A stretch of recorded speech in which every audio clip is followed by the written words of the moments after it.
All right. Where do I begin? Okay, so today we're doing a book review, and we are reviewing The Jungle by Upton Sinclair. The Jungle, you know. Uh, First off, I just want to opening remarks about the book. It's amazing. It's fabulous. I don't know, and just it's a great commentary and like introduction, some propaganda posters, about the meat scandal and Roosevelt, The Jungle. So it's an amazing book, and honestly, my thoughts going into this book, I've heard a lot about it, obviously, like growing up and it being a very, what's detrimental, oh my god, det, goodness, detrimental, I can't speak, okay, important book in American history, and that's probably why I'm taking it for my American history, my college course. It's amazing, honestly. So first I want to say that Upton Sinclair, low-key a genius, but I was kind of shocked because I went into it thinking it's just gonna be a book about packing plants and meat plants and the meat scandal and how like it's horrid inside, which it is, but it's also about a person. I wasn't expecting that. I was expecting it to be many accounts from like different people, like I don't know, like many like different stories and stuff, and like just how like they entered the meat cavity, They entered the meat factory, and it's terrible inside. But it was way more enlightening, and it almost made like the story and like how like egregious, is that a word? How bad it was, how like terrible the events were. It made us like, I feel like it pulled on like our humanity and our humility as people and like our empathy to feel for like Jurgis and Ona and the whole family from Lithuania. And I guess before I get into the characters and whatnot, I'll introduce them. So in the beginning of the book, chapter 1, it begins at a traditional Lithuanian wedding, but it's not in Lithuania, it's in Chicago, which Chicago is probably one of the most important parts of the story. And it opens up with a girl named Maria. I believe that's how you pronounce it in like English. I don't know. It's spelled with a J, so it's different. It's like I don't know, but it's the cousin to Ona, who is at this wedding the bride to be to her husband Jurgis, and basically she's pretty young, and they're immigrants, so they came from Lithuania about 6 months prior to this wedding. And it's honestly, it's a great way to start the book because you jump into their lives, you start to feel for it, and you see where they can be and how like they can be successful, and you're like, okay, it's gonna be a pretty happy, light-hearted book, and it kind of sets a mood for it to switch, which I really like in a book. So it goes into the wedding, and then after the wedding and introducing a bunch of different characters and etc., it moves back in time.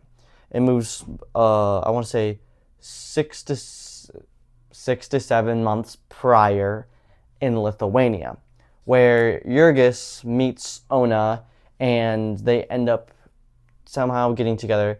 They board a boat with some family members, about, I want to say, 6 of them, across the ocean to America. And from the beginning, their story of moving to America is really sad because like I don't believe that anybody should have to go through like scamming and all of these things, like no proper representation for them and no translators and all of these things moving to America, and it's just like shouldn't go through it, and it's difficult for them, which really pulls on your heartstrings throughout the book. But in the very beginning, it's most noticeable because they're struggling hard, and they barely know any English, and they're trying to just get to where their friend is and like make money. So the whole reason why they're going across the sea is to make an earnable wage, because in Lithuania at the time, it's not worth like living there because you make no money. And they're moving there for money, obviously, but it's for opportunity, obviously as well. But Jurgis is a very hardworking man. I guess in Lithuania, it's a very important thing that people grow up working hard, and they that they like believe in themselves. So yeah, that's just sort of how the book begins, and I think it's it's really heartbreaking. If I were to put it into one word, it's a heartbreaking book, and I understand why it's one of the biggest like points of reform in American history. And just to show that I did read the book, here are some of my notes. They're not all of them because I don't know where the other half went, but yeah, there's some of my notes. But yeah, so I read this for class. I did a whole journal, one for every chapter, so 31 of them, plus the Neil Reynolds report at the very end. And honestly, it's the heartbreaking book. I starting these book reviews. I don't know much about books. I don't read a lot, but my name is Reed, so there's some credibility if you want some.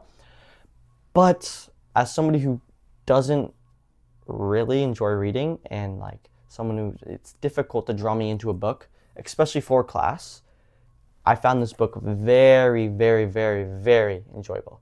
And I think it speaks a lot even on today. And like, oh, I could go on with this point, but it speaks a lot on today because everything has grown since then. But if you think about it, how much is the same, and how many people are facing misrepresentation and like all of these heartaches that like Ona and Jurgis face back in what is it in the 1920s, and it makes you think about, have we really stepped like towards the future? So it's a very thought-provoking book.